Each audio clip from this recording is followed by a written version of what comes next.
We've just come up here onto the reef platform on Browse Island, and this expansive place that we've come to see what else is living here. And of course, one of the risks that we have to be careful of while we're walking around is stonefish. And if we walk in here, we're lucky enough to have found one.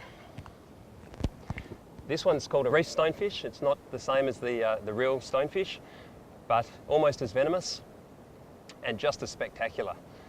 If you have a look at this guy here, you'll struggle to see him unless you're really getting close. And you can see he looks just like a stone. Has a little bit of algae growing all over him, and he's hiding there waiting for something to come past that he can eat. These guys have 13 venomous spines along their back, and if you see here, each one of these little spines is highly venomous. He has 2 little sacs of venom at the base of each one, and when you step down on it, it slides the sheath of skin down, and the venom is injected into you just like out of a hypodermic syringe. If you're unlucky enough to step on one of these things, you'll be dancing around in all sorts of pain and all sorts of agony.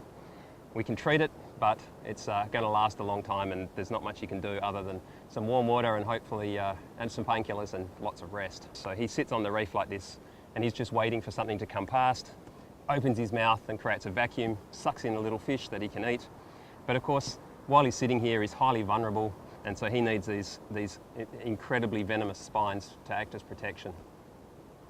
These guys are also really hardy. Living here on this intertidal reef platform, they spend an awful lot of time at low tide and in fact out of the water. They can spend like 24 hours out of the water and still survive. If they happen to be stuck up on a rock, they just wait, and eventually the tide comes back in and away they go.